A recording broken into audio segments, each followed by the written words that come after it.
are going way back today with this recipe. We're going to do tuna casserole. I know y'all remember this. So let's get to cooking. Now the first thing to get started, I'm going to get this water to boiling for my pasta. And always salt your water. It just makes a more flavorful dish.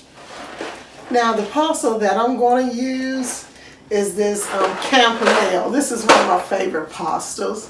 But typically with tuna casserole, you use your egg noodles. You can use your shells.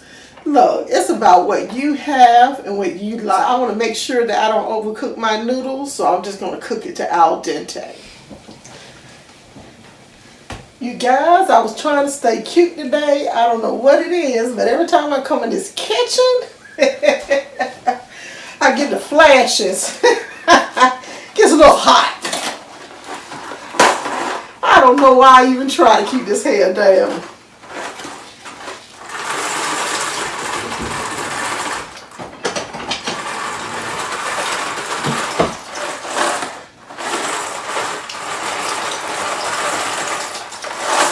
You know, I'm going to go ahead and cook this whole thing because sometimes I just like, if I have extra pasta left over, I just, you know, make it a little simple little lunch with some garlic and butter and some Parmesan cheese. It's always a lot that you can do with extra pasta. And while I'm cooking this, I'm going to go ahead and get started on the cheese sauce. Let me heat up this pan here. I'm going to throw my onions and garlic in there. You're just going to use a small onion and 2 cloves of garlic, and you're going to saute them together. Unfortunately, like everything else I forgot to purchase some celery. But you know, I'm going to go with the flow, and I'm going to just add some celery seed. You can leave it out totally. It's still going to be a great casserole.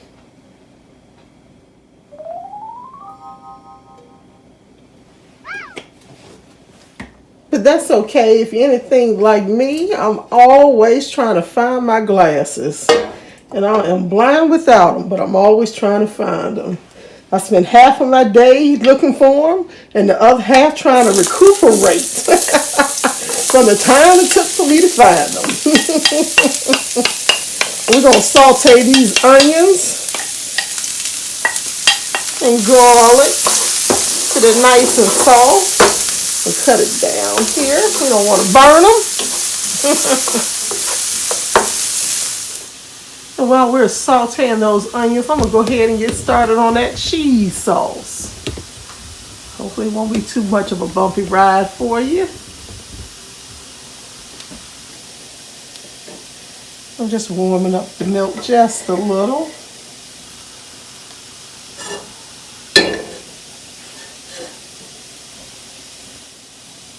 Now I want to melt 4 tablespoons of butter roughly. Into my melted butter here, put your heat still on. I'm going to add 4 tablespoons of all-purpose flour.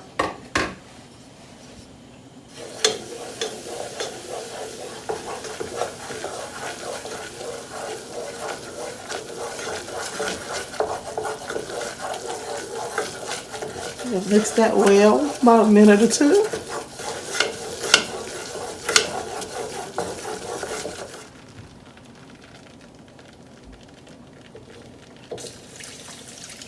I'm going to add that 4 cups of warm milk. I'm going to cut up my heat a little and try to bring it up to a little boil. This cheese sauce, I'm going to add 1/4 of a teaspoon of garlic powder. And it looks like I got a little bit of my mustard or ground mustard powder. That's probably about a teaspoon. If you have white pepper, you can use that, but shout out to Lady Rebel. We're going to use our cracked black pepper. And if you get a chance, you can go to my community section the channel, I have like little polls and some communications up there. And because I've already used salted butter, I'm just going to throw about 1/4 of a teaspoon of salt in there. I'm going to bring that to a nice little boil. Hopefully it'll get there.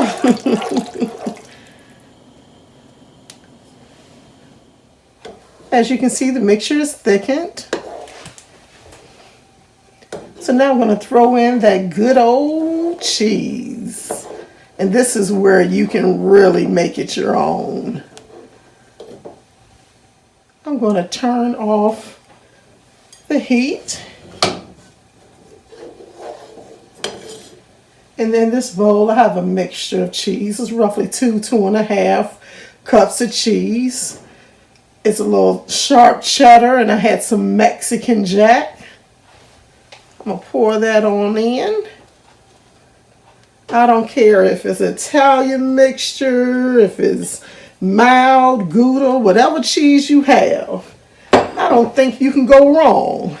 Well, maybe with blue cheese might be a problem. Blue cheese and feta, I don't know. I have to experiment with that.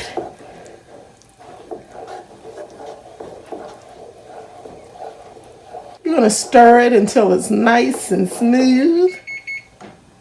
My oven is now ready. It's on 375. So we're going to put everything together now. Oh, one more thing. I need a topping. Now to the pan that I've had my onions and garlic in, I'm going to take about 2 tablespoons of butter.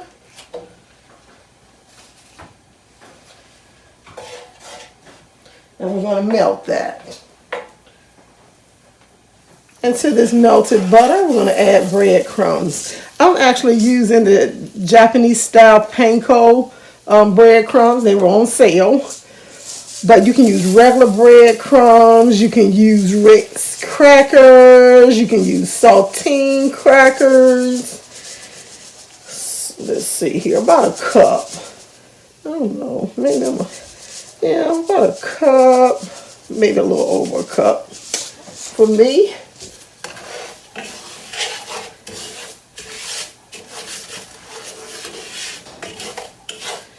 And you're just gonna get them nice buttery and toasted. See, I have a nice casserole dish. It's a little on the larger side, but if you have like an 8x8, 9x9, it's perfect. So I added just a few extra pasta here. And again, if you want more pasta, by all means, please put more pasta in there. So now I'm going to start assembling it. A little. I put just a little sprinkle of salt and mixed it up just to season my pasta, just a little. I'm going to go ahead and add those onions.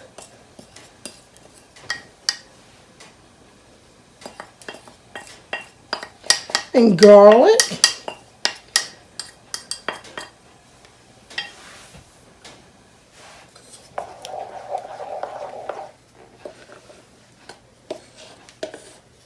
Now at this time, I'm going to start adding that cheese sauce.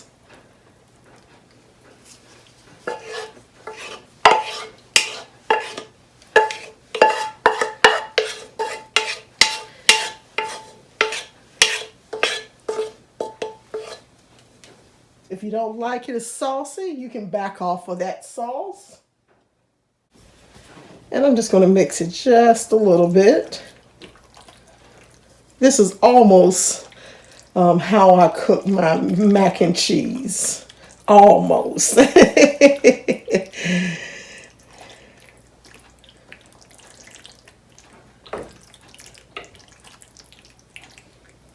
just mix it just a little. I'm using a 12-ounce can of solid white tuna. If you don't want that much tuna fish, you can actually add just 2 cans or 1 can, depending on your taste.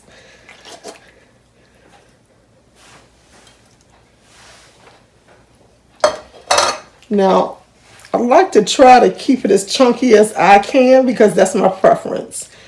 But if you like it mixed up, you can do that. At this point, you can add peas, you can add broccoli, or you can not add any vegetables in at all. Because I'm a pea lover, and it's one of the nostalgic things I remember, I'm going to add some frozen peas in. Just a few.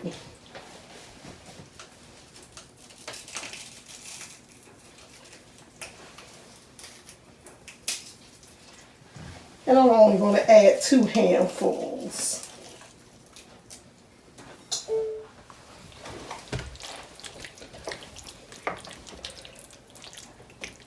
Now the frozen peas will cook, and they don't take long to cook in the oven.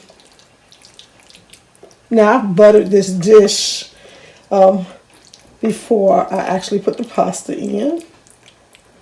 So I'm just going to flatten it out just a little.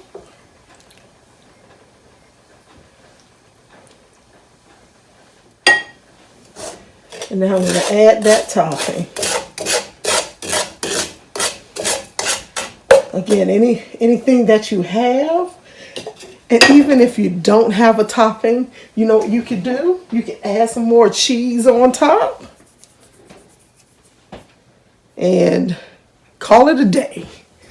But I'm going to go ahead and add some of these breadcrumbs, these panko crumbs.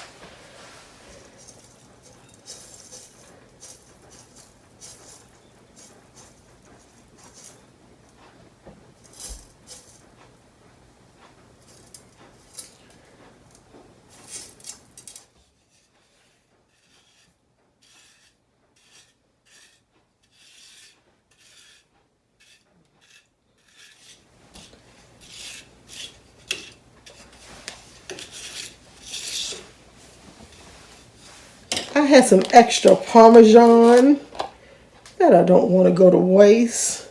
So I am going to just sprinkle. This is not required.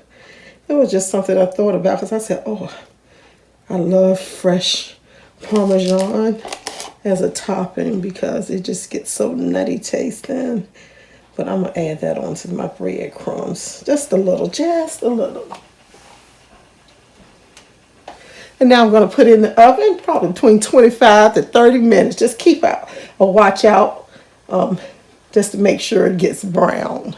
Just a little brown. Ooh. I have lots more coming on this channel. So don't forget to hit your notification bell to let you know when a new video is coming out. Also, I put shorts up from time to time, but there is more coming. So don't forget to subscribe and like. Also, leave me a comment so we can have a little conversation about the foods you like to eat.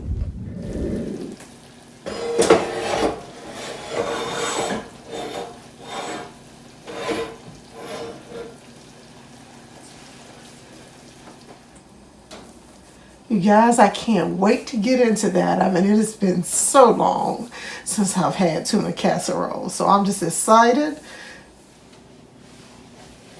Let's see what I have here. Now look, you guys, I forgot an ingredient in this.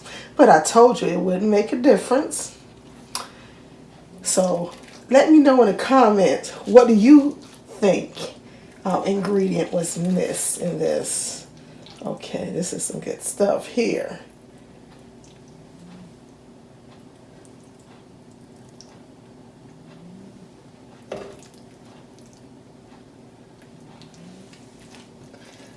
You know, some days you just have those forgetful days. But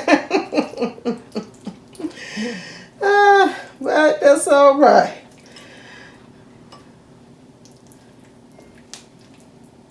The real test begins. Let's see what we have. See if I can get some of that crunchy bits here. You're always on time, clock. You're always on time.